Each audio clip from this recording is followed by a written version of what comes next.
खोलो ये ब्लाउज और अभी फीट करवाओ मेरे बच्चे को। वो भी मेरे सामने ये कहकर उसने ब्लाउज के सारे बटन खोल दिए और मेरे बच्चे को मेरे ब्रेस्ट के सामने किया तो वो मेरा मुंह में डालते हुए चूसने लगा। तब अचानक से सुबह ने भी अपने मुंह में कुछ कहानियां चीख कर नहीं खामोशी में लिखी जाती हैं और वो खामोशियां कभी कभी इतनी खौफनाक हो जाती हैं कि इंसान दुखों में नहीं अपने ही डर में कैद होने लगता है।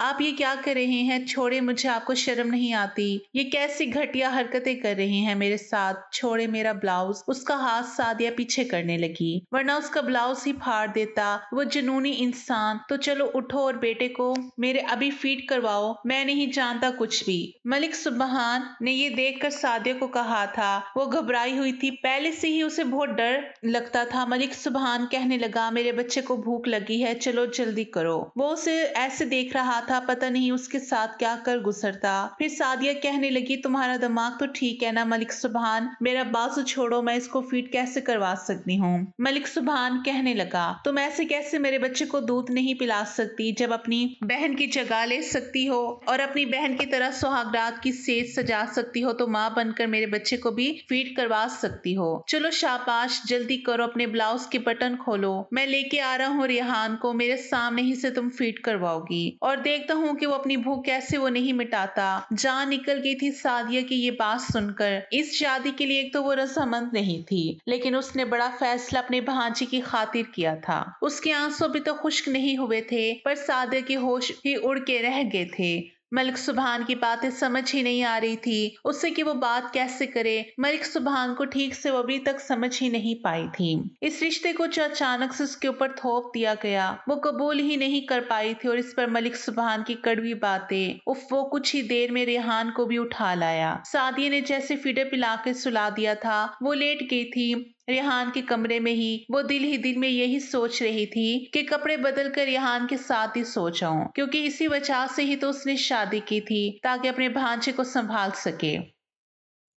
मलिक सुबहान के साथ रिश्ता निभाने के लिए तो नहीं की थी, मगर इस आफत की कहाँ खबर थी कि फिर एक बार वो जाग कर रोना शुरू हो जाएगा। मलिक सुबहान से उसे डर लगता था शुरू से ही, तब से जब उसकी बहन की शादी से हुई थी। वो गुस्से का तेज था शुरू से ही, इसलिए बात करते हुए भी उससे सादिया घबराती थी और अब ये एक अजीब और गरीब किस्म की सिचुएशन में फंस चुकी थी। अब क्या करे, उसे कुछ समझ ही नहीं आ रहा था। मलिक सुबहान रिहान को कमरे में ले आया तो वो बिलक बिलक कर रो रहा था और उसने लाकर सादिया की गोद में बिठा दिया। कहने लगा, मेरे सामने ही मेरे बच्चे को तुम फीड करवाओगी? चलो उठो, ब्लाउज के बटन खोलो, कैसे से तुमने इसे भूखा सिला दिया? उसकी बात सुनकर सादिया के रंग उड़ के रह गए थे। सादिया को कहने लगा, अब तुम उतारोगी या फिर मैं उतारूं? ये कहकर उसके अरूसी लिबास के आगे उसने बंधे हुए बटन को खोलना शुरू कर दिया। वो कहने लगी, ये क्या कर रहे हैं आप? क्या पागल हो गए हैं आप? ये कैसी घटिया हरकतें कर रहे हैं मेरे साथ? आप में शर्म हया है कि नहीं? और प्लीज छूना बंद करें मुझे। ये क्या बार बार मुझे टच कर रहे हैं? उसे तो कुछ समझ ही नहीं आ रहा था कि वो कैसे से अपने से दूर रखे। अब तो चोली के सामने बटन भी खोल चुकी थी, अंदर से उसकी रुआनियां झलकने लगी थी। रेहान को सादिया ने बेड पर लिटाया। वो बहुत जोरों से रोने लगा। मलिक सुबहान से वो अपना आप छुड़वाने की कोशिश कर रही थी। वो कहने लगा, तुमने मेरे बच्चे को बेड पर लिटा दिया, तुम्हारी हिम्मत के तुम इसे रुला रही हो। बामुश्किल सादिया ने अपना आप उससे छुड़वाने के लिए सुबहान को पीछे धक्का दिया था। कुछ देर के लिए मलिक सुबहान तो शशता ही रह गया था उसका दूधिया रंगत देखकर, लेकिन तब तक वो कमरे से बाहर निकल चुकी थी। कमरे से जब उसे भागते देखा मलिक सुबहान ने तो पीछे ही उसको लपका था, लेकिन वो तो दरवाजा बंद कर चुकी थी। दूसरे कमरे में जाकर रो रही थी। मलिक सुबहान ने कहा, दरवाजा खोलो वरना तोड़ दूंगा मैं दरवाजा।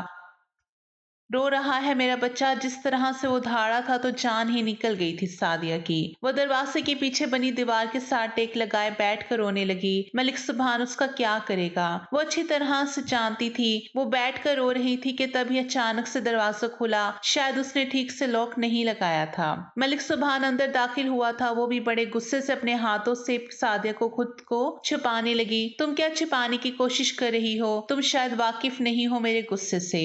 बख्शूंगा नहीं मैं तुम्हें सादिया डर कर कहने लगी। मुझे शर्म आती है। तो फिर मलिक सुभान कहने लगा, आज मैं उतार के रख दूंगा सारी शर्म तुम्हारी। वो बाजू से पकड़कर उसे अपने कमरे में दोबारा लाकर बेड पर पटका था। रेहान को उसकी गोद में लिटाकर कहने लगा, चलो फीट करवा कर इसे। फिर भी वो टस से मस ना हुई तो ऊपर की जानिब उसके दोनों हाथों को बांध दिया। फिर खुद ही उसके ऊपर सोबिया सादिया की बहन थी और सोबिया की शादी मलिक सुबहान से हुई थी और मलिक सुबहान की ये पसंद की शादी थी। किसी शादी के फंक्शन में उसने मलिक सुबहान को देखा था और उसे देखते ही उसकी खूबसूरती का दीवाना हो गया था। लेकिन मोहब्बत के जुनून का अंसर उसके बहुत ज्यादा थी। सोबिया को मायके पहले तो आने ही नहीं देता था और फिर वो मायके कभी आ भी चाहती तो उससे लेने के लिए रात को ही आ जाता था और कहता, तुम्हारी बगैर रात नहीं कटती। मुंह बसोर कर सादिया कहने लगी कि अच्छा, आप दोनों रात को ऐसा भी क्या करते हैं जो रात नहीं कटती आप ही के बगैर। वैसी बात कितनी मासूम शरारत से बोली जाया करती थी जब उसके सर पर सोबिया मुस्कुराकर प्यार से हाथ मारकर कहने लगी कि छोटी हो तो फिर छोटी ही रहो। जब चंद साल बाद तुम्हारी शादी होगी ना तो फिर देखना तुम्हारा शौहर तुम्हें कदम भी रखने नहीं देगा मायके में। ये शौहर लोग होते ही ऐसे हैं, जब शादी नई नई हो जाए तो पलकों पर बिठा कर रखते हैं बीवी को। जो वक्त धीरे धीरे गुजरता जाए तो वही उन्हें फजूल सावन लगने लगता है। वाकयात और हालात आसपास देखकर सोबिया गहरी सांस खारिज कर चुकी थी कि कहीं जिस कदर मलिक सुबहान से मोहब्बत करता है वो एक दिन बदल ही ना जाए। मगर वो अपनी बहन की बाहों में बाहें डालकर कहने लगी कि अरे नहीं नहीं, आपका शौहर जिस कदर आपसे प्यार करता है ना, अरे मैं तो कहती हूँ कि वो तो आपसे मोहब्बत करेगा, वो भी 7 जन्मों तक। भला आप जैसी प्यारी और खूबसूरत सी बीवी के अलावा वो किसी के बारे में सोच भी नहीं सकता। वो अपनी बहन के गाल पर हाथ फेर कर बोली थी। सादिया की नजर साख्ता सोबिया की गर्दन पर पड़ी जहाँ पर निशान अभी भी मौजूद था। तभी शरारत से कहने लगी, ओहो देखें, भले ही मैं कम उम्र हूँ लेकिन आपकी गर्दन पर ये जिस तरह के निशान है, यही लगता है देखकर कि ये खड़ूस इंसान गुस्से में हर वक्त रहने वाले हमारे भाई हैं और बहुत ही ज्यादा रोमांटिक भी हैं। ये कहकर वो भागी थी और बस शर्म के मारे सोबी अपनी गर्दन छुपाती रह गई थी।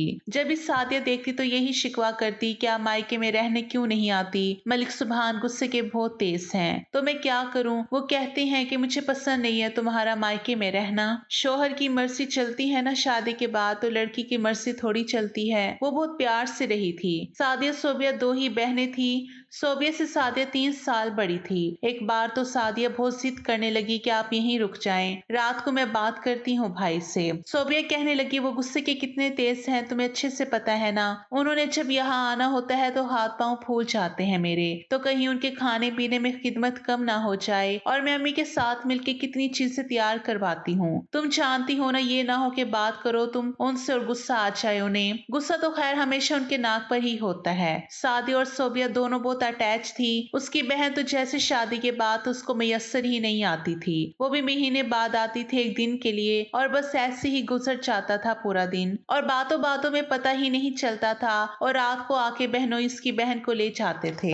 एक बार सोबी आई और उसने अपनी वालदा को ये खुशखबरी सुनाई कि वो उम्मीद से है। ये सुनकर उसकी वालदा बहुत खुश हुई। कहने लगी, अम्मी यूं तो घर में हर काम के लिए मुलाजिम है लेकिन रात रुकने के लिए कोई मुलाजमा भी तैयार नहीं हो रही। आप सादिया से कहें, अब तो वैसे भी इसकी कॉलेज की छुट्टियां हैं, कुछ दिन मेरे पास आके रह जाए। सादिया अपनी बहन के घर रहने चली गई। एक बार उसकी अलमारी सेट कर रही थी तो उसके कपड़े देकर कहने लगी, आप ही आपकी बरी के जोड़े तो बहुत अच्छे हैं। सोबिया कहने लगी, हाँ अगर तुम्हें पसंद है तो पहन लो। कहने लगी, सच्ची में पहन लूं, आपको कोई एतराज तो नहीं होगा। कहने लगी, नहीं मुझे भला क्यों एतराज होगा। सादिया ने अपनी बहन का बहुत खूबसूरत कढ़ाई वाला जोड़ा पहन लिया। सोबिया कहने लगी, सादिया तुम्हारे भाई आने वाले हैं, ऐसा करो ताजी रोटी बना दो, वो गरम गरम रोटी ही पसंद करते हैं। मुझे तो डॉक्टर ने बेड रेस्ट का बताकर मेरी जान असार में डाल दी, वरना ये छोटे मोटे काम मैं खुद कर लेती थी। सादिया कहने लगी, कोई बात नहीं मैं बना लेती हूँ। वो रोटी बना रही थी और मलिक सुबहान खुद ही दरवाजा खोलकर घर के अंदर दाखिल हुआ। जैसे ही लाउंज में दाखिल हुआ तो सामने किचन था। सादिया की उसकी जानी पीड़ थी, कपड़े उसने सोबिया के पहन रखे थे, इसलिए धीरे धीरे चलता हुआ मलिक सुबहान किचन में आ गया और फिर जैसे ही उसको अपने हसार में लेकर उसकी गर्दन पर हल्का सा लब रखा था, सादिया की तो जैसे जान निकल गई। कहने लगी, ये क्या कर रहे हैं आप। उसकी आवाज सुनकर वो बुरी तरह से पीछे हटा था। जब मलिक सुबह ने पलट कर देखा वो तो अपनी जगह शर्मिंदा होके रह गया। कहने लगा, तुम यहाँ क्या कर रही हो और तुमने सोबिया के कपड़े क्यों पहन रखे हैं? उसे बहुत गुस्सा आया। कहने लगा, आज के बाद अगर तुमने मेरी बीवी के कपड़े पहने तो देखना क्या करता हूँ तुम्हारा हाल। बदतमीज लड़की वो बुरी तरह से डर गई थी। उसके बाद से तो सादिया को मलिक सुबहान से बहुत डर लगता था। वो जल्द ही वापस अपने घर चली गई। जब भी मलिक सुबहान आता तो डर कर अपने कमरे में बंद हो जाती थी। उसने सोबिया से भी कभी कुछ नहीं कहा, ना कुछ बताया, लेकिन किस्मत को शायद कुछ और ही मंजूर था। सोबिया की जब डिलीवरी हुई तो सी सेक्शन से हुई थी और ऑपरेशन के दौरान लेडी डॉक्टर ने केमिकल से भरी हुई रुएं अनजाने में उसके पेट पर ही रखी रहने दी और सोबिया ने बेटे को जन्म दिया। और 3 दिन बाद घर गई तो उसका हल्का हल्का अपने टांकों में दर्द महसूस होता था, लेकिन वक्त के साथ साथ वो दर्द बढ़ने लगा। कभी कभी इतनी शिद्दत इख्तियार कर जाता कि वो तड़पने लगती और मलिक सुबहान उसे फौरन अस्पताल लेकर गया। लेकिन वो लेडी डॉक्टर जिसे उसका अल्ट्रासाउंड कर चुकी थी तो उसे अपनी गलती का एहसास हुआ, लेकिन वो ये नहीं बताना चाहती थी कि गलती उसकी है, इसलिए उसे मामूली सी दवाई देकर घर भेज देती थी। 2 महीने बाद उसका इन्फेक्शन इस कदर बढ़ गया कि दर्द के मारे जान से हाथ धो बैठी। मलिक सुबहान को तो अपने कानों पर यकीन नहीं आया था। जब डॉक्टर ने यह बताया कि आपकी बीवी मर चुकी है, वो कहने लगा, आप क्या कह रही हैं? आपका दिमाग तो ठीक है, वो कैसे मर सकती है? उसको सिर्फ दर्द था। और कई बार लेडी डॉक्टर ने उससे दवाई दी, वो ठीक हो जाती थी। डॉक्टर कहने लगे कि इनके अंदर ऑपरेशन के ही दौरान डॉक्टर की नाअहली से कुछ रह गया था और इसकी वजह से इनका इन्फेक्शन बढ़ गया। अगर आप वक्त पर किसी और अच्छे डॉक्टर को दिखाते तो वो आपको सच बता देती, तो शायद आपकी बीवी बच जाती। लेकिन मलिक सुबहान ने उस लेडी डॉक्टर को बहुत बातें सुनाई थी, बहुत बुरा भला कहा था, शोर मचाया था, लेकिन इस सब का फायदा उससे क्या हो सकता था, क्योंकि सोबिया तो मर चुकी थी। वो फूट फूट कर रोया था, किसी छोटे बच्चे की तरह रोया था। उसका बेटा नानी की गोद में रो रहा था। कभी वो उसे बहलाने की कोशिश करती तो कभी सादिया छोटे से रिहान को गोद में लेकर चुप कराने की कोशिश करती। वो खुद भी इतनी बड़ी नहीं थी, बस 12वीं जमात में थी, लेकिन मलिक सुबहान बस रोए जा रहा था। चंद दिन तो मलिक सुबहान को भी कोई होश नहीं रही थी। वो भी अपने घर नहीं गया था। कहता था, घर जाता हूँ तो काट खाने को दौड़ता है। वैसे भी इसके वालिदैन हयात नहीं थे। पहले ताया के साथ रहता था, शादी हुई तो अपना अलग घर ले लिया, लेकिन अब तन्हा घर में रहते हुए से खौफ महसूस होता था। कभी लगता था कि सोबिया के हंसने की आवाजें आ रही हैं, बातें करने की आवाजें आ रही हैं, और वो सोबिया कहते हुए कमरे के दरवाजे खोलकर देखने लगता। जब वो मलिक सुबहान को कहीं भी नजर नहीं आती तो रोने लगता। बहरहाल वक्त गुजर गया। वो रोजाना ससुराल आता, थोड़ी देर रिहान से प्यार करता और चला जाता। अब रिहान सादे का कुछ शादी होने लगा था। हालांकि वो ज्यादा नहीं संभालती थी और तंग आ जाती थी बहुत जल्दी और अपनी वादा के हवाले कर देती थी।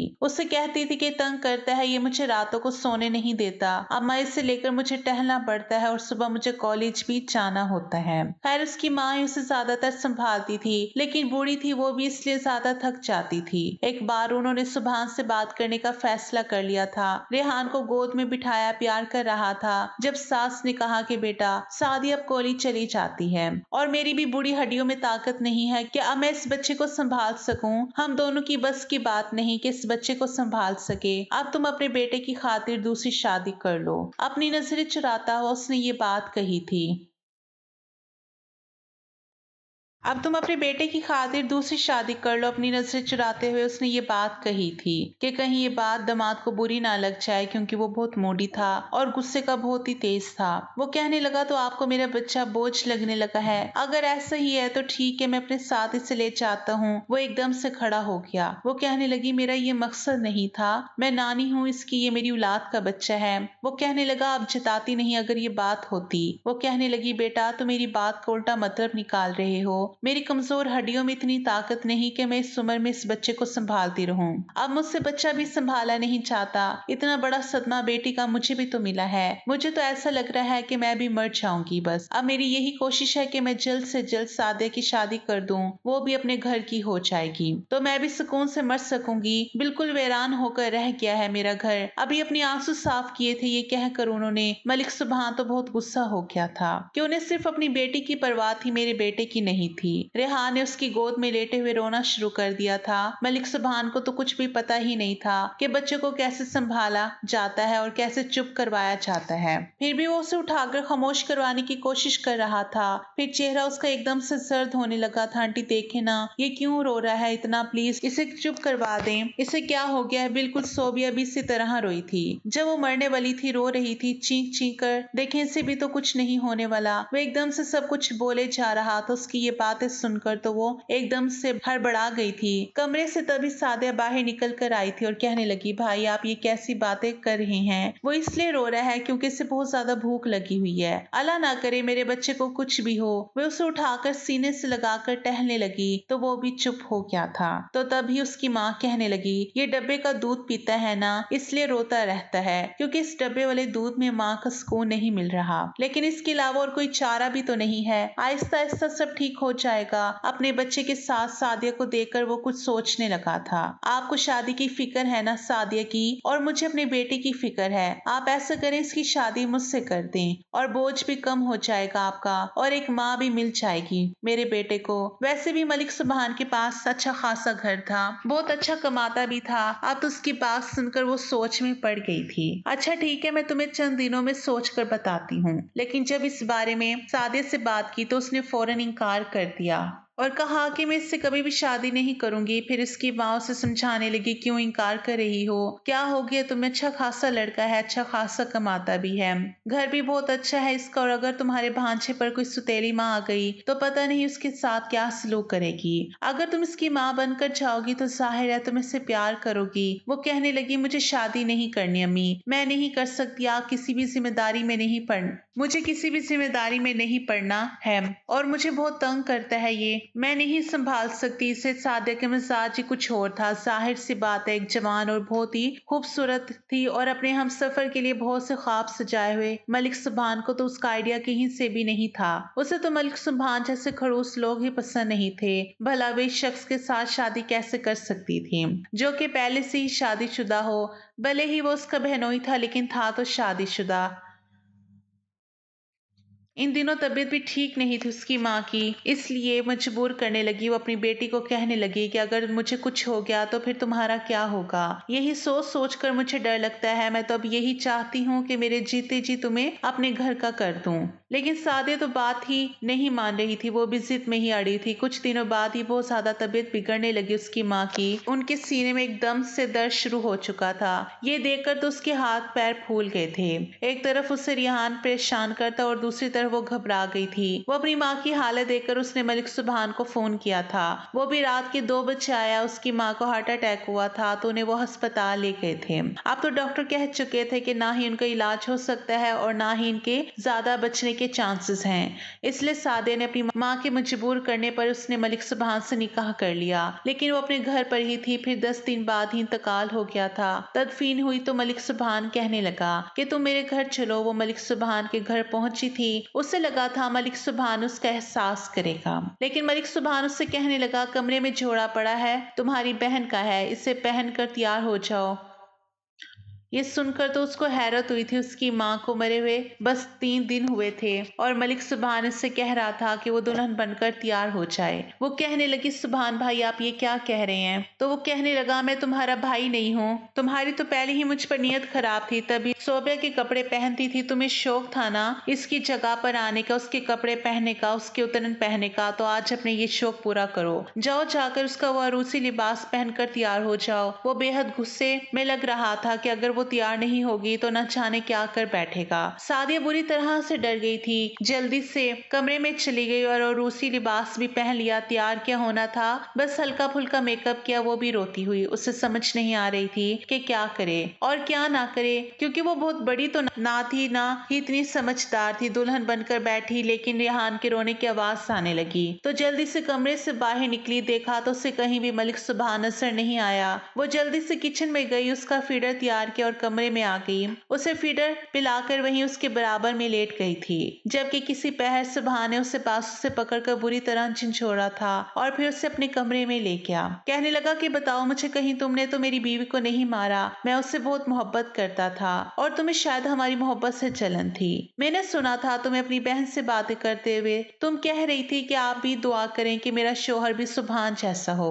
बताओ मुझे देखकर आहें भरती थी। सादिया ने तो यूं ही बात की थी क्योंकि वो देखती थी कि सुभान उसकी बहन का बहुत ख्याल रखता है, तो उसने भी कह दिया कि आप ये दुआ करें कि मेरा शौहर भी सुभान भाई जैसा हो। लेकिन उसे नहीं पता था कि सुभान ही उसका शौहर बन जाएगा और उस पर शक करेगा। फिर कहने लगा, मेरी बीवी बनने का बहुत शौक है ना? कहीं मेरी बीवी बनने के साथ साथ तुम मेरे बेटे की माँ बनोगी, बिल्कुल वैसे ही जैसे सोबिया बनी थी।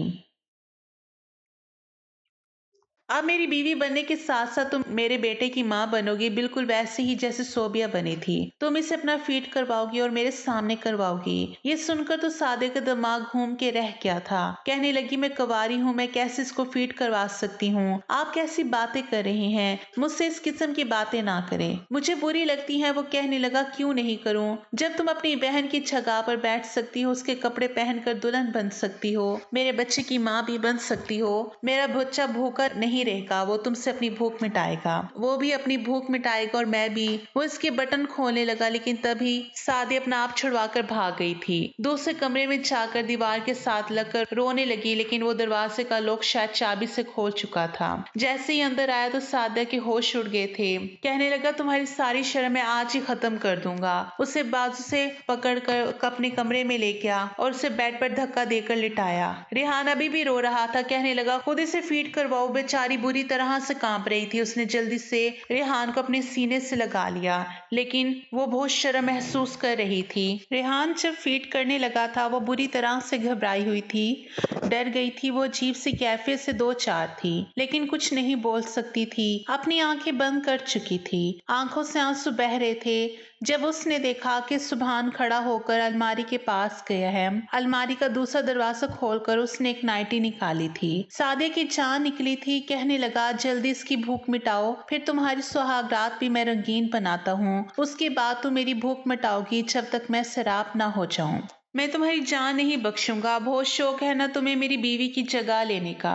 अब शिद्दतें भी बर्दाश्त करो जो वो बर्दाश्त करती थी, बल्कि वो तो मेरी मोहब्बत थी। लेकिन तुम उसकी उतरन पहनने वाली और मेरी जिद को पूरा करने का सामान बनोगी। सोबिया से तो मैं मोहब्बत से पेश आता था क्योंकि वो मेरी मोहब्बत थी, लेकिन तुम सिर्फ मेरे जुनून का निशाना बन गई। मेरी जिद को तस्कीन पहुंचाओगी। रेहान सो चुका था। बड़ी आहिस्दगी से सुबहान ने सादिया की गोद से रेहान को पकड़ा और उसके बेड पे जाकर लिटा दिया। अब वो खुद को छुपाने की कोशिश कर रही थी, जब एकदम से सुबहान ने झटके से उस पर गिरा था। वो उस पर हावी हो चुका था, उसके बच्चे कुछ कपड़ों को उतारने की कोशिश कर रहा था और वो बार बार प्लीज छोड़ दे मुझे, प्लीज मुझे दर्द हो रहा है, ये कहती रही। लेकिन वो जैसे शराब के नशे में पागल हो चुका था, उसके वजूद पर अपना जुनून उतार रहा था और बहुत ज्यादा नशा उस पर गालिब हो गया तो करवट लेकर सो चुका था। और सादिया की सिसकियां पूरे कमरे में गूंज रही थी। उसे बेहताशा गुस्सा आ रहा था रेहान पर और वो बेहताशा रो रही थी। वो बहुत गलत सोच रहा था उसके बारे में। सोबिया की जगह लेने के बारे में तो उसने कभी भी नहीं सोचा था। उसे नींद ना जाने कब आई थी। सुबह उसने बामुश्किल रेहान के रोने पर सूजी हुई आंखें खोली थी। वो भी अभी तक सिसकियां ले रही थी। कमरे से बाहर रेहान को लेकर गई थी क्योंकि कमरे में सुबहान बेसुध सो रहा था और रेहान को फीडर बनाकर दिया। किचन में आकर फिर रोने लगी। फिर बेड पर उसे लिटाकर सुला दी और बहन के कपड़े अलमारी से निकाले और नहाकर रोते हुए पहने थे। फिर कमरे से बाहर आ गई, लाउंज में बैठकर फिर से रोने लगी।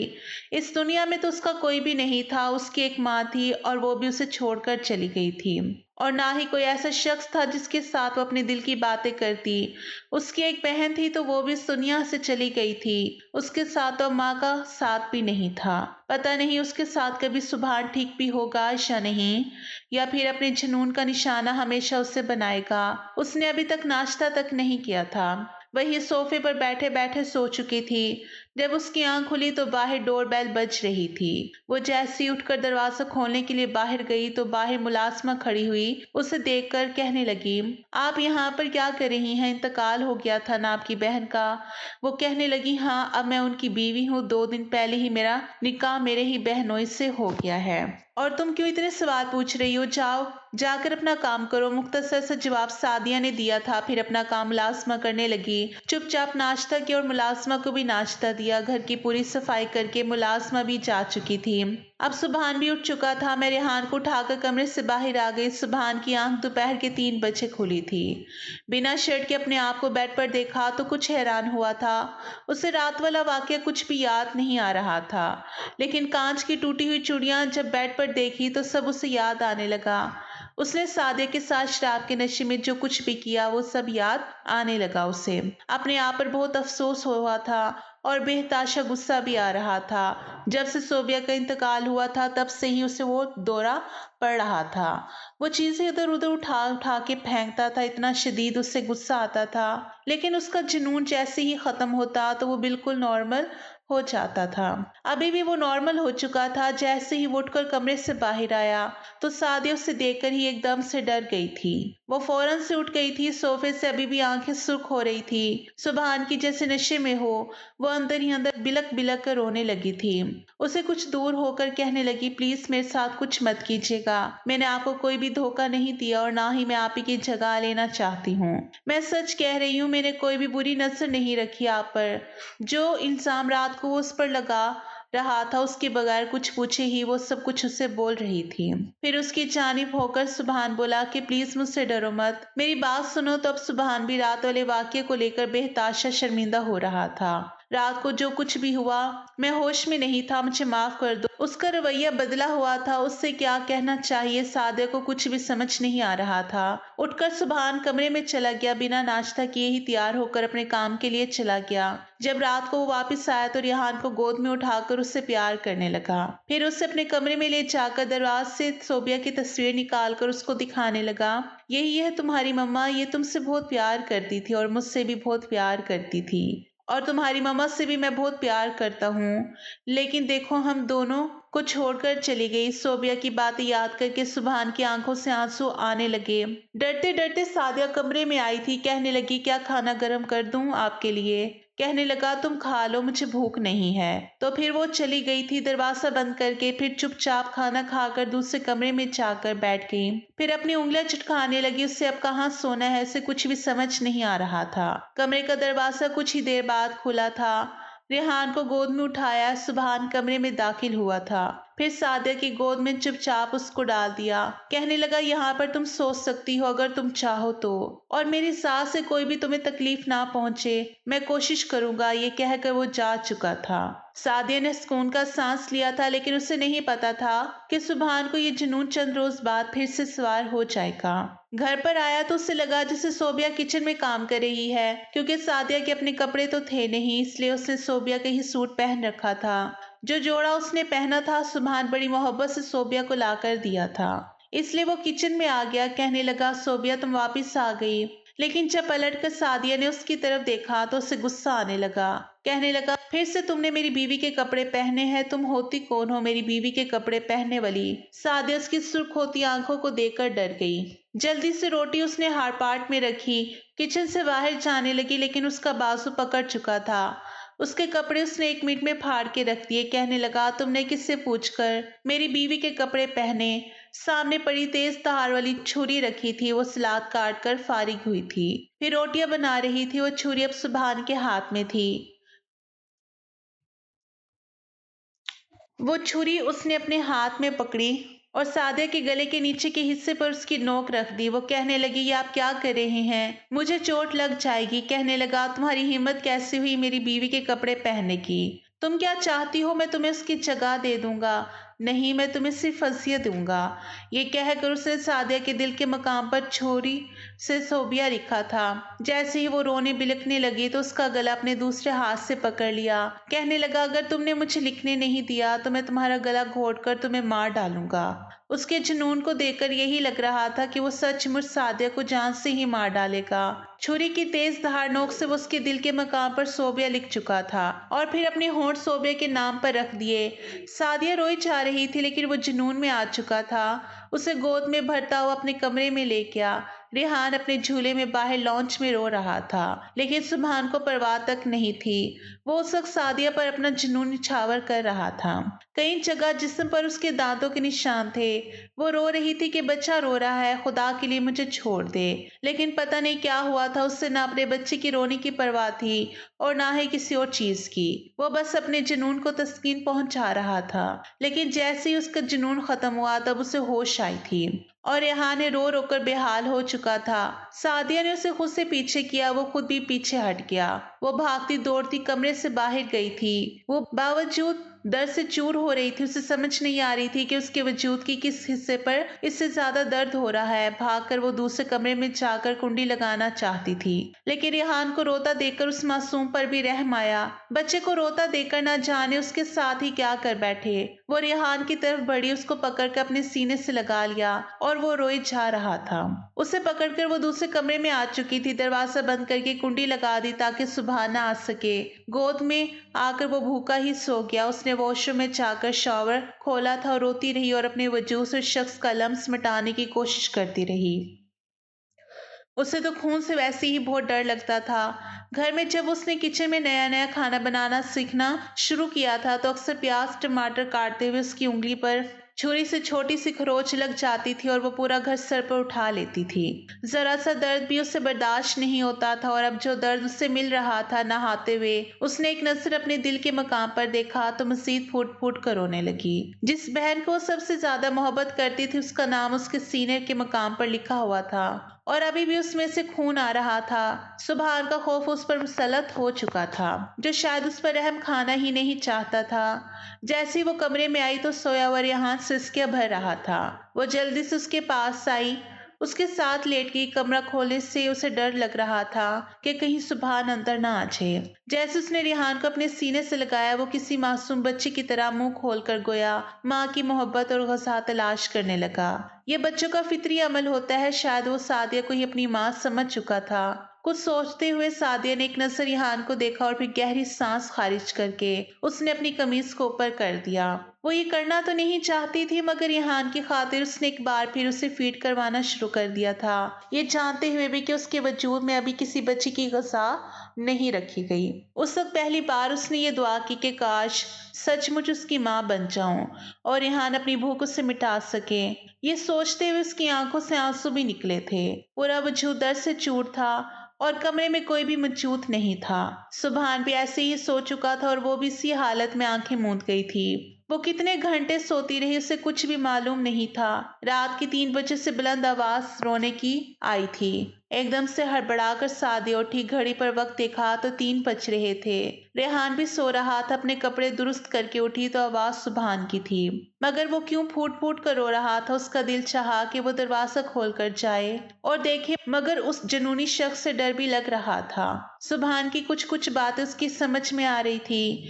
शायद ये सोबिया की मौत का सदमा था कि उसे यूं दौरे पड़ने लगे थे। धीरे से दरवाजा खोलकर वो बाहर निकली थी। सामने लाउंज में जमीन पर बैठकर अपने बाल नोच नोच कर सुभान रो रहा था और यही कह रहा था कि क्यों किया मैंने, क्या हो जाता मुझे। गुस्से से उसने वही छुरी उठा रखी थी और अपनी कलाई पर बिला वजह ही कट लगाए जा रहा था। खुद को अज़ियत दे रहा था। जब सादिया ने ये देखा वो घबरा गई। कहीं वो अपनी नस काट लेता तो कुछ भी हो सकता था। वो अकेली मासूम लड़की इस वक्त से कहाँ अस्पताल लेकर जाती। डरते डरते अंदर गई और बोली, आप क्या कर रहे हैं सुभान, आपको चोट लग सकती है, प्लीज ऐसा मत करिए। वो डर कर दूर खड़े होकर बोली थी कि अगर वो दोबारा उसकी तरफ भाग कर आया तो वो दरवाजा लॉक करके अंदर भी जा सके। मगर सुभान उसे देखकर रोने लगा। चाकू एक तरफ फेंक चुका था। उसके दोनों बाजू पर जख्मों के निशान थे। कहने लगा कि पता नहीं मुझे क्या हो जाता है, मुझे अपनी कैफियत समझ नहीं आ रही, पता नहीं क्यों तुम्हारे साथ ऐसा करता हूँ। उस रोज तो मैं नशे में था मगर आज तो नहीं। फिर मैंने क्यों किया? मुझे लगता है जैसे मेरा दिमाग मेरे कंट्रोल में ही नहीं रहा। वो रोकर ही सही सब कुछ कह रहा था और वो चुपचाप उसकी बात सुन रही थी। आगे बढ़ी और चाकू को किचन में छुपा कर रखा। कहने लगी कि आप कमरे में जाएं। अगर आपको कुछ हो गया तो मेरा और रेहान का क्या होगा? मेरी माँ मुझे आपके हवाले कर गई है। मुझे नहीं पता मेरे नसीब में क्या लिखा है और मेरी मौत शायद आप ही के हाथों में लिखी हो, लेकिन मुझे अपनी बहन की आखिरी निशानी की फिक्र है। पता नहीं मुझे क्या हो गया तो रिहान का क्या होगा। सुबहान उठकर खड़ा हुआ तो वो सहम कर फिर पीछे हटी। उससे इस वक्त बहुत ज्यादा खौफ आ रहा था। सुबहान के दोनों बाजू खून से भरे हुए थे।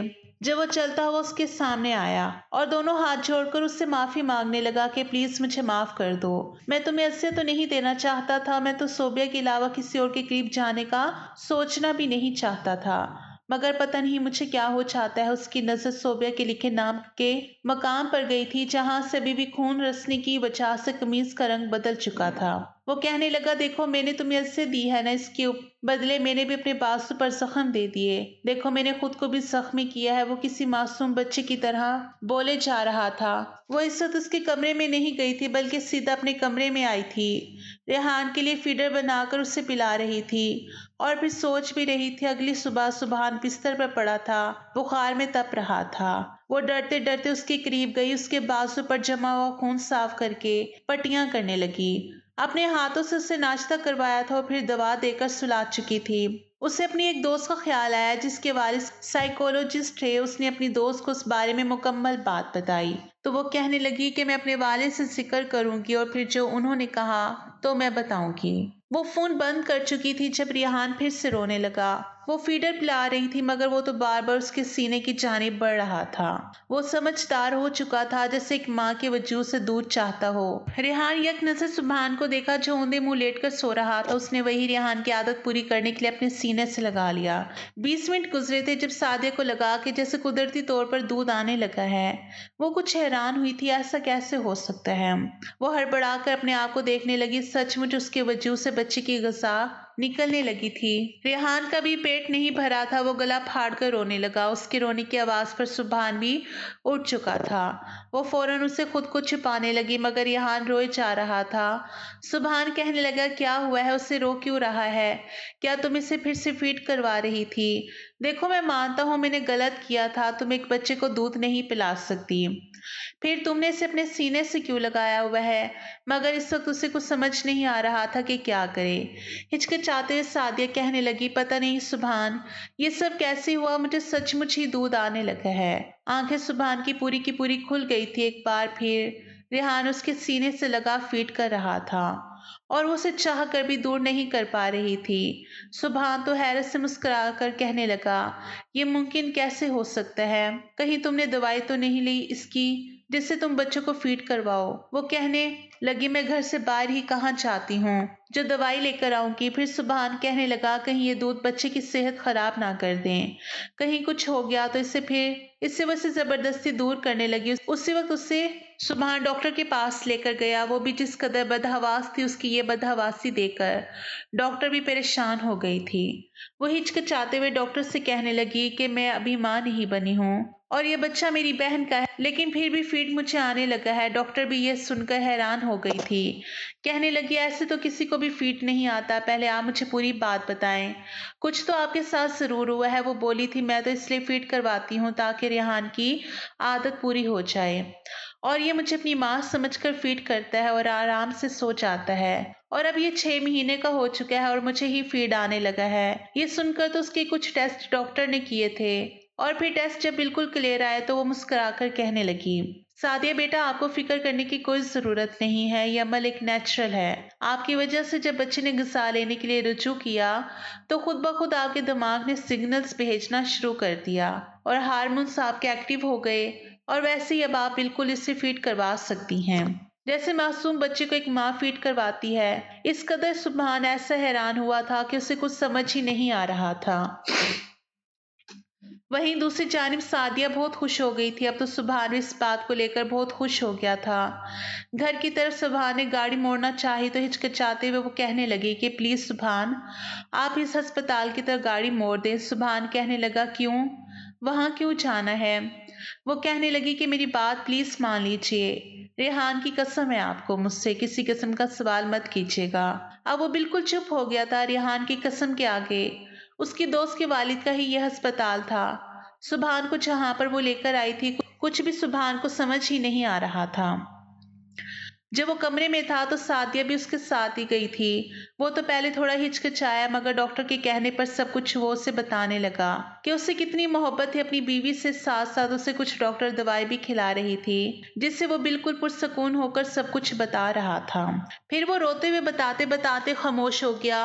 कुछ टेस्ट भी डॉक्टर ने उसके करवाए थे। उसके बाद सादिया को सुभान ने बताया कि वो अपनी बीवी से कितनी मोहब्बत करता है, और दूसरा गुस्सा इनमें बेहद से ज्यादा था। इनकी बीवी की जब हादसाती मौत हुई, इनको इसलिए दौरे पड़ने लगे और अपनी दूसरी बीवी को यह मौत का कसूरवार समझकर इस पर जुल्म व सितम करते हैं। मगर नॉर्मल जैसे ही होते हैं तो शर्मिंदगी उन्हें बहुत होती है और दुख भी बहुत ज़्यादा होता है। ये कोर्स 4 महीने के, अगर ये दवाइयाँ बाकायदगी से लें और खुश करने की खुद को कोशिश करेंगे तो ये बीमारी इनकी ख़त्म हो सकती है। खामोशी से सुभान ये सब सुनकर वहाँ से बाहर निकल आया। उसके बाद दोबारा ऐसा कोई कुछ नहीं हुआ। वो बाकायदगी से दवाई लेता और सादिया को उसको खुद दवा देती।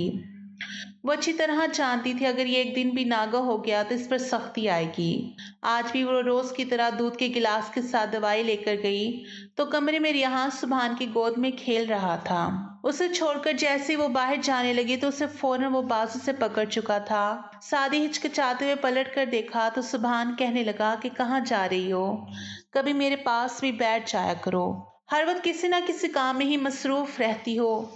वो उससे कुछ फासले पर बैठ चुकी थी। इस वक्त रेहान खेल रहा था और नया नया बोलना उसने शुरू किया था। हर वक्त मम्मा मम्मा करता रहता है। थोड़ा नाराज होता हुआ सुभान कहने लगा, उसे तुमने मम्मा मम्मा कहना सिखाया, बाबा करके बोलना नहीं सिखाया क्या? मैं कुछ नहीं लगता इसका। वो कहने लगी कि नहीं नहीं, ये तो बस जबान ही ऐसी होती है बच्चे की, वो आवाज से ऐसे ही निकालता है। मामा को जैसे बुला रहा हो। उसको कुछ भी नहीं सिखाया मैंने। सच में वो अभी भी इसे सहम कर फौरन सफाई पेश कर रही थी और सुभान अंदर ही अंदर हिचकिचा रहा था। बस किसी तरह वो अपना रिश्ता इसके साथ बेहतर करना चाहता था, दोस्ताना रवैया रखना चाहता था। कितनी ही देर वो बातें करते रहे। जब रेहान को भूख महसूस हुई तो सादिया की गोद की तरफ बढ़ने लगा। एक तरफ उसने सुभान का हाथ पकड़ा हुआ था और दूसरी तरफ वो सादिया की तरफ बढ़ रहा था। सादिया उसे उठाकर दूसरे कमरे में जाने लगी ताकि फीड करवा सके, मगर वो तो वहीं सुभान का हाथ पकड़ चुका था। वो यही चाहता था कि बस एक तरफ सुभान का हाथ भी पकड़े रखे और उधर उसकी मम्मा उसे फीड भी करवाए। शर्म से सुर्ख लाल होते सादिया कहने लगी कि बेटा चलो दूसरे रूम में जाकर फीड करवाऊंगी मैं आपको। मगर वो तो मजीद रोने लगा था। सुभान कहने लगा कि क्या हो गया, बच्चे को क्यों डरा रही हो, यहीं बैठ कर फीड करवा दो इसे, नहीं देखना मैं तुम्हारी तरफ। उसने अपना फोन निकाल लिया था और सुभान का हाथ भी पकड़े हुए था। हिचकिचाते हुए सादिया ने उसे वहीं पर बैठकर फीड करवाना शुरू कर दिया। सुभान देखना तो नहीं चाहता था, मगर फिर भी शायद ये फितरी ख्वाहिश थी और वो उसकी बीवी थी। बेसाख्ता उसकी नजरें सादिया के वजूद की तरफ उठने लगी और वो उसे देखने लगा। उसके अंदर के जज्बात एक बार फिर उभरने लगे। उसे फीड करवा कर उठी तो उसे पकड़कर अपने करीब कर गया। रेहान सो चुका था। कहने लगा कि क्या तुम मुझे एक बार माफी मांगने का मौका नहीं दोगी? सादिया कहने लगी कि मैं आपकी कैफियत समझ सकती हूँ, मैंने ऐसा कुछ नहीं चाहा था जैसा आप समझते हैं। मैंने आपको माफ भी कर दिया, मगर वो उसे अपने बेहद करीब कर चुका था। कहने लगा कि नहीं, मैं माफी अपने तरीके से मांगूंगा। जहां जहां मैंने तुम्हें दर्द दिया है ना, जख्म है, वहां वहां पर मैं तुम्हें सुकून दूंगा। वो थोड़ी हिचकिचाई थी, मगर वो उसे बाहों में भरकर अपने पास ही लिटा चुका था। वो कहने लगी, सुभान प्लीज, मुझे डर लग रहा है। लेकिन वो इस पर मुकम्मल तौर पर हावी हुआ था और फिर बड़े प्यार से अपने लम्स से सुकून दिया। इससे पहले उसने इस पर जुनूनी वार किया था। पहली बार वो इस कदर मोहब्बत भरे लम्स से सादिया को रोशनास करवा रहा था और सादिया पे जैसे पिघलती जा रही थी। अभी वो उसके करीब आया ही था। उसकी गर्दन पर अपने लब रखकर वहां पर सुर्ख निशान पर लब रखे ही थे, जब एकदम से कहने लगा कि सोबिया, तुम जानती हो मुझे हमेशा तुम्हारी गर्दन पर अपने लब रखना बेहद पसंद आया है। मैं तो तुम्हारी हसीन गर्दन का दीवाना ही हो चुका था। सादिया के दिल में धीरे धीरे सुभान के लिए एक नरम गोशा बनने ही लगा था, मगर आज उन करबत के लम्हात में जब वो खुद अपनी रसामंदी से अपना आप सुभान को सौंपने लगी थी, मगर सोबिया का नाम सुनकर उसका दिल जैसे टूट चुका था। वो अपनी आंखें खोलकर सुभान को देखने लगी। हिचकिचाते हुए सुभान भी फौरन कहा कि नहीं, मैं बस तुम्हारा ही नाम लेना चाहता था, मगर तब तक उसे खुद से अलग करके दूसरे कमरे में जा चुकी थी और कमरे का दरवाजा बंद करके बेआवाज रोने लगी थी। घर में बिल्कुल खामोशी थी और उसकी सिसकें से कमरे से बाहर तक आ रही थी। सुभान भी थोड़ा शर्मिंदा हुआ था, आखिर वो भी एक लड़की थी, भले ही उसकी बहन थी, मगर यूं कुर्बत के लम्हात में उसका नाम खुद बखुद ही उसके लबों पर आया था। वो कमरे में वापस चला आया, क्योंकि अब सादिया को मजीद कुछ कहने का कोई फायदा नहीं था। कमरे में दीवारों पर जगह जगह उसकी तस्वीर लगी हुई थी, जो आज से कई महीने पहले ही उसे छोड़कर जा चुकी थी और यकीनन उसकी जगह हमेशा उसके साथ रहने वाली थी। मगर वो ये गए हुए शख्स के लिए आज मौजूदा इस लड़की को मज़ीद अज़ियत नहीं देना चाहता था। जब तक उसकी तस्वीरें उसके सामने रहती, वो यूं ही जुनूनी होता रहता। एक गहरी सांस खारिज करके उसने यक नज़र उन तस्वीर को देखा था और फिर इन सब तस्वीरों को उठाकर उसने स्टोर रूम में रख दिया। उसे वो वक्त ही याद आने लगा जब बड़े प्यार से वो और सोबिया इस कमरे में इन दोनों की तस्वीर से लगा रहे थे, मगर अब इन तस्वीरों को उठाकर स्टोर रूम में रखा जा चुका था। अगले कुछ घंटे बाद जब रिहान को लेने के लिए सादिया कमरे में आई, तो वहां पर यह भी तस्वीर मौजूद नहीं थी। वो कहने लगी कि सुभान, आपी की तस्वीरें कहाँ गई? सुभान कहने लगा कि मैंने हटा दी, वो मुझे छोड़कर चली गई अल्लाह के पास। जब तक उसकी तस्वीरें मेरे सामने रहती, मैं कभी ठीक ना हो पाता, इसलिए मैंने उसकी तमाम यादों को एक बॉक्स में बंद करके रख दिए हैं ताकि इससे मैं निकल सकूं। अब वो खामोश हो चुकी थी। सादिया अगली ही रोज सुभान और रेहान की बहुत सारी तस्वीरों से कमरे को सजा दिया और उसने एक तस्वीर सोबी और सुभान की अपनी माँ की भी फ्रेम बनवा कर लगवाई थी। वो सब लोग जिसमें खड़े होकर मुस्कुरा रहे थे। सुभान जब उस शाम घर लौटा तो उन तस्वीरों को देखकर मुस्कुरा उठा था। फिर वो उस तस्वीर के पास आया जिसमें वो चारों खड़े होकर मुस्कुरा रहे थे। अब उसके पास सादिया भी आकर खड़ी हो गई थी और उसका हाथ सुभान ने पकड़ लिया। उसके लिए सोबिया को भूलना नामुमकिन था, मगर वो जिंदगी में आगे बढ़ना चाहता था। सादिया के साथ उन दोनों के बीच धीरे धीरे ताल्लुकात कदरे बेहतर हो चुके थे। जब भी सुभान घर लौट आता तो रिहान बाबा बाबा कहता और उसकी जानिब दौड़ कर आता कि जिसके लिए सादिया खाना बनाकर खट्टी मीठी शरारतें कर रही होती थी। सादिया और रिहान की शरारत नोकझोंक देकर सुभान बहुत ज्यादा हंसता था। अब सादिया भी बेड पर बैठी हुई थी, लेकिन उसे फौरन अपनी बाहों में सुभान भर चुका था। वो उस वक्त नाइट सूट में थी, जबकि सुभान लेटा हुआ था। उसके सीने पर वो उंगलियां फेर रही थी और फिर मुस्कुराकर कहने लगी कि सुभान, कल हमारा बेटा पूरे 2 साल का हो जाएगा। वक्त कितना जल्दी गुजर गया है ना। मुस्कुराकर सुभान कहने लगा, हाँ, पलक झपकते ही, लेकिन एक बात मैं सोच रहा हूँ। वो बात क्या है सुभान? वो कहने लगा, कब तक रिहान अकेला खेलता रहेगा इस घर में? उसके साथ एक छोटा आदत बहन भाई तो होना चाहिए जो पूरे घर में उधम मचा सके। ये सुनकर चेहरा सुर्ख हुआ था सादिया का। वो कहने लगी, नहीं, आप तो चले जाते हैं, मुझे तो बस मेरा ये रिहान ही काफी है, और फिर मैं कैसे संभाल पाऊंगी 2 बच्चों को? मुझसे ये नहीं होगा। वो फौरन उसके सीने से सर उठाकर बोली थी। उसे फिर से अपने सीने से लगाकर सुभान कहने लगा कि पगली, मुझे अब रिहान के साथ एक बेटी भी चाहिए। चाहिए तो बस चाहिए, वो मेरी गोद में मुझे अगले साल तक चाहिए। तो हमें आज से ही इसके लिए तैयारी शुरू करनी होगी, और कितनी मेहनत लगती है तुम जानती तो हो। सादिया सुनकर उसे घूरकर देखने लगी, कहने लगी कि अच्छा, आपकी बातों का मुझे पहले ही पता था कि मुझ पर ज्यादा ही रोमांस आ रहा है आज आपको। वो उसे बाहों में अपने भरकर उसे बेहद अपने करीब कर लिया था। दबी दबी सरगोशी उनके कमरे में, और फिर हंसने की आवाजें और फिर सिसकियों की आवाज गूंजने लगी थी। अंधेरे में कमरा डूब चुका था और ये एक और रात उन दोनों के नाम हो चुकी थी। तो नाज़रीन, उम्मीद करती हूँ मेरी ये वीडियो आपको बहुत पसंद आई होगी। वीडियो अगर पसंद आए तो लाइक और शेयर ज़रूर कीजिएगा और मेरे चैनल को ज़रूर सब्सक्राइब कीजिएगा।